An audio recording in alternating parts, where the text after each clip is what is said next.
Yo, it's Elut. Welcome back to the channel. Gonna do a bit of a branded update kind of thing, deck list.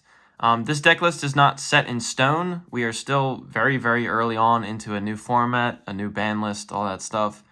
So I just kind of want to go through what I'm currently testing and playing, where sort of my mind is in general. But this is not a hard set in stone deck list or anything. But there's some stuff I want to talk about, so if you're into that, I'm glad you're here, and I hope you enjoy it. And I will start by talking about the cards that I have currently cut. Doesn't mean they'll be cut forever or anything like that, but for right now, I'm not really into them so much, and they were in my previous versions of the deck. The first one being Ad Libitum. Do I think Ad Libitum sucks? Do I think he's obsolete? Do I think he's just not worth playing at all? Hell no. I love this card. I love the Ad Lib branded in red play. But where I am sort of currently is, with building the deck, is like I want every card pretty much to be like impactful for the most part right off the bat. And Ad-lib does not necessarily fit that description. A lot of times the boards I go for now, rather than setting up Ad-lib and branded in red, is just to get Mirror Jade, Quem, and Cartesia on the board going into my opponent's turn, which does a very similar thing and requires like a little bit less setup. So, I don't know, that's just sort of where I am right now. He could come back, I still love the card, but that's the first one that I am not currently playing.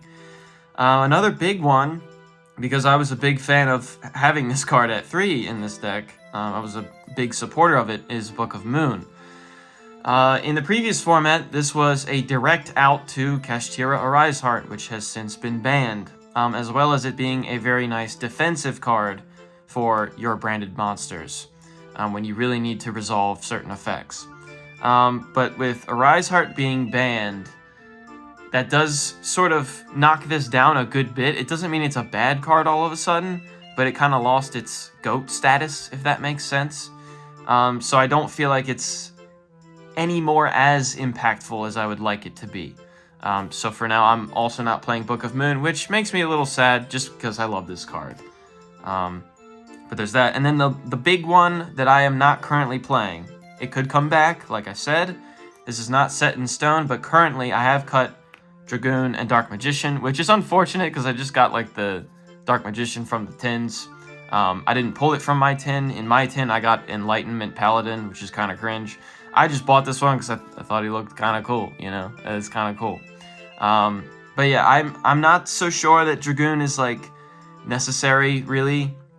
Not that he was necessary before, but he was very good before, specifically for the Kashtira matchup, because you can make him through Shifter. He is live under Shifter, unlike Mirror Jade, and he can't be targeted, so cards like Fenrir couldn't out him. So he had like an interesting niche, and along with like the pop and stuff. It's cool, but currently I don't feel like it's really necessary. So I'm not currently playing it. But those are the big ones I wanted to talk about before the deck list, in case you were wondering about those cards. So, first up, for the deck list, we have our 3 Albaz. I was, for a short period, again, trying to Albaz, and I can't think of very many things that feel worse than getting branded fusion in a grind game scenario and you can't activate it because you don't have the 3rd Albaz. I hate that so much, so I will pretty much always play 3 Albaz. It's just that I just think you should play 3. He's the GOAT. I love him. And then we're still on 2 Alubur. Again, this is very much a personal thing. Most people play 3 Alubur. I just, for some reason, this card pisses me off. I can't really explain it. I don't want to see too much of him. I like getting him out there with opening and not wasting a normal summon. But I personally always feel like when Alubur is the starter, I just feel like stuff goes wrong sometimes. So I think you do need to play him, but I don't personally like playing him at 3. I think 2 is enough. I don't really ever want to see the 3rd one when I was playing 3. So, you know, there is that. There is that. And then we have the Spellcasters, the 2 Quem. I'm still on 2 Quem. She's great. And the 2 Cartesia. She is my favorite card in the deck, if you can't tell by the playmat. Both of these cards just do so much. and I feel like I have more room to play 2 Quem when I'm only playing stuff like 2 Alibur. And sometimes it's nice to get Quem on the board normally through opening or through a normal summon or whatever. But there's also lots of ways to get the second Quem out if you would like it, through Titaniclad or Grand Guignol or whatever. So I actually really like playing 2. I feel like the second one comes up enough to where I want to play 2. And then 2 Cartesia. We play 2, but we also play 3 Fusion Deployment, so there's technically like 5 copies of this card in our deck. She is essential. She is awesome. Recurs back to your hand. I mean, come on. Love that card. Love that card. And then some one-ofs. We are still playing Shroudion. I thought about cutting Shroudion, but I just feel like he's such a valuable card for so many things. The 1 Mercurier, in-engine hand trap, always nice. It's also material for Rinbrum. And Tragedy, because Tragedy, just the utility that Tragedy provides is kind of insane. As fusion material, banishing it from the graveyard to reset a branded spell or trap. It's just, I just like it a lot. And a target for branded in red, which is nice. So, still playing those 3. Like I said, Adlib would normally be here, but I'm not currently playing him in this build. And then we have our 2 Bestials, Lubellion and Saronir. This is like bare minimum for most branded builds. I'm sort of thinking that in the future I might be upping the Bestial count a little bit. I don't know by how much. I don't know that I'll go like the full Synchro build necessarily, although it does interest me a lot. But for now, we're just playing these 2. It's generally, they do what I want them to do. And then the last of the monsters, I finally got my hands on copies of this card because of the latest tin, is 3 Kashtira Fenrir. So this card has no utility in branded in terms of being material or any real synergy, but this is just such a busted card, like in every way.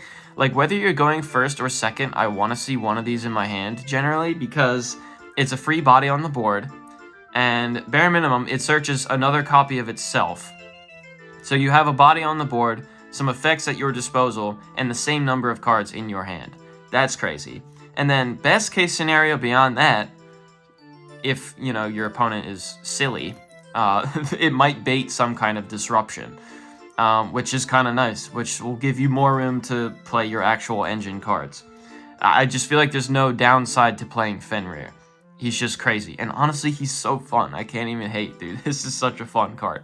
I'm surprised he didn't get hit on the ban list in some capacity, like the 2 or 1 or whatever. But hey, we're playing Fenrir. It's pretty fun, man. I can't even lie. It's pretty fun. And then the big boy branded spells, 3 opening, 3 deployment, and 3 fusion. Pretty standard stuff. They all do crazy things. Deployment is basically our extra copies of Cartesia or Albaz if we need him for a certain scenario. Opening is great for Quem or Alibur, and branded fusion is simply branded fusion. Don't have to explain that, like, pretty much at all. And then the one-ofs. The red, the lost, and the retribution. For a very brief period, just because I was seeing what I could get away with, I did cut retribution because I was in that mentality of like, I want every card to be like immediate impact for the most part.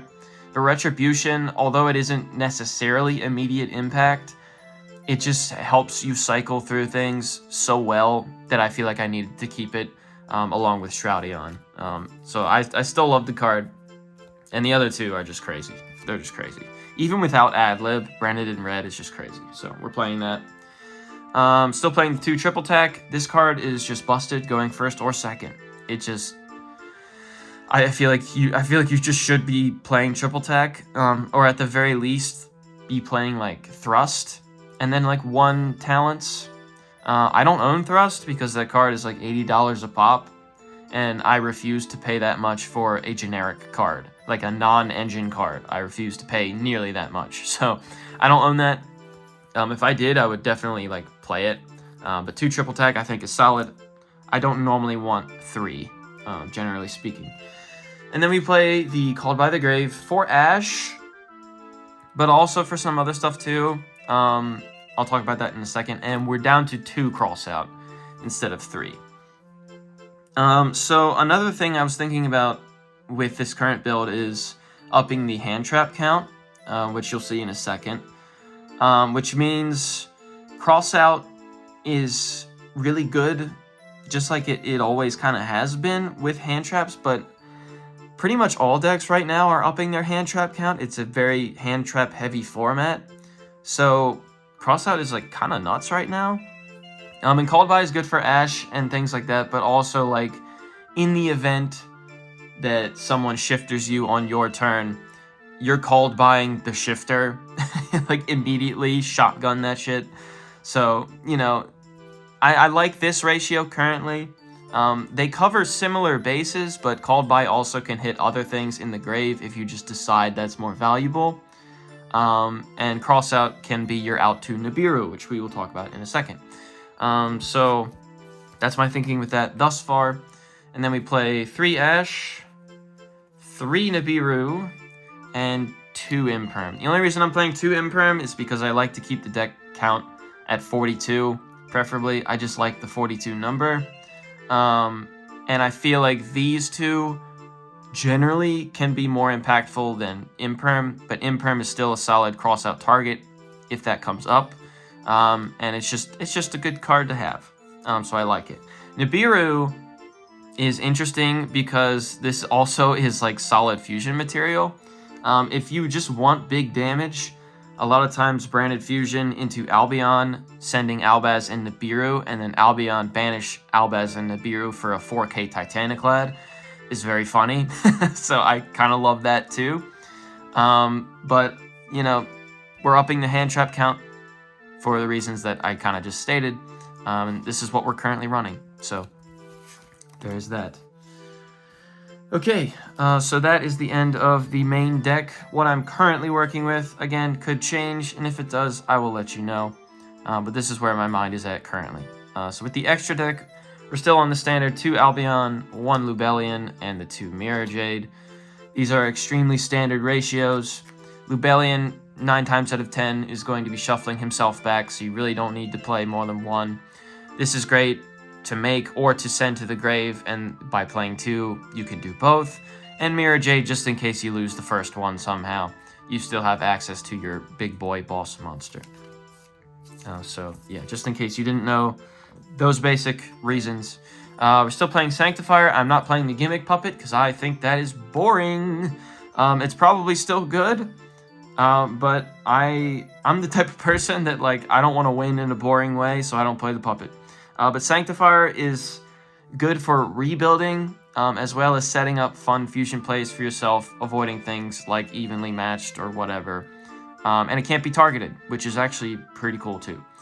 So we still play him. I still like him a lot. And then the Rinbrum, mostly for the grave effect, because if I make him organically, I'm using Albaz and Mercurier, which means I won't very easily see Mercurier in my hand. Unless there's like a Quem on board that can reborn the Mercurier to field and then use its effect on field. That can work too, but usually it's for the grave effect. Rinbrum is awesome. And Titaniclad. I'm a big Titaniclad fan.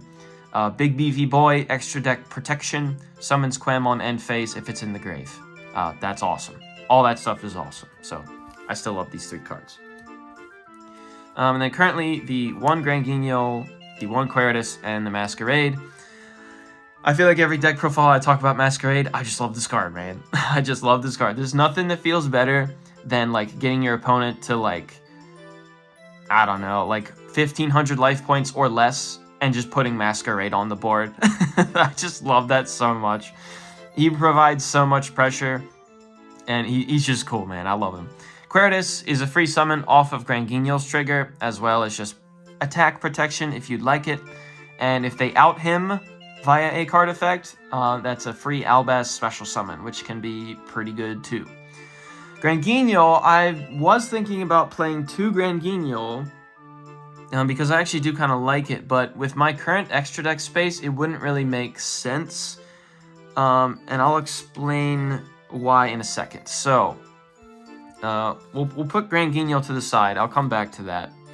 And then we play our branded in red targets, mostly branded in red targets, with Guardian Chimera, Pops and Draws, Predaplant for negate and level modulation.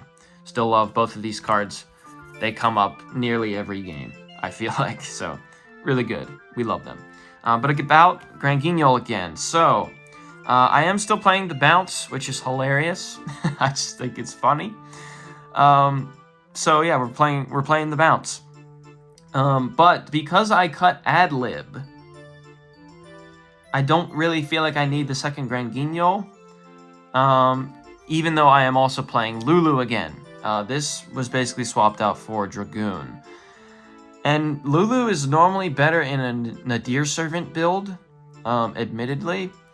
But I kind of like, if I can't get Quem on the board turn 1, but I have Cartesia, what's kind of nice to do is I make Granguignol send this. Then this can summon Cartesia on end phase, and Granguignol's trigger can bring out a Quem. So I just kind of like that.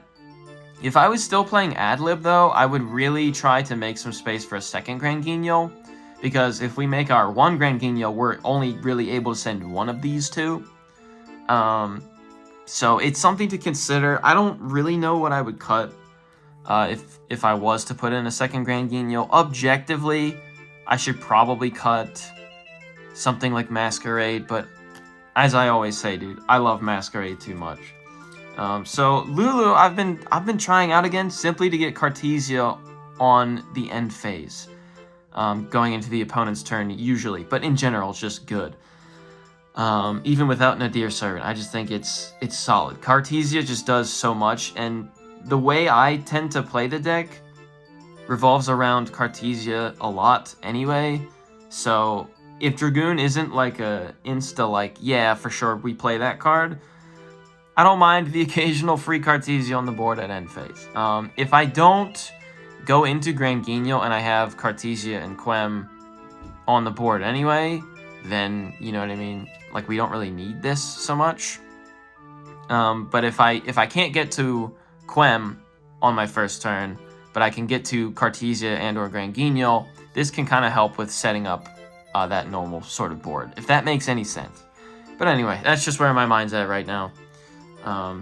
Tell me if you think this deck is, this build is super cringe and whack and you think I'm crazy. That's totally okay.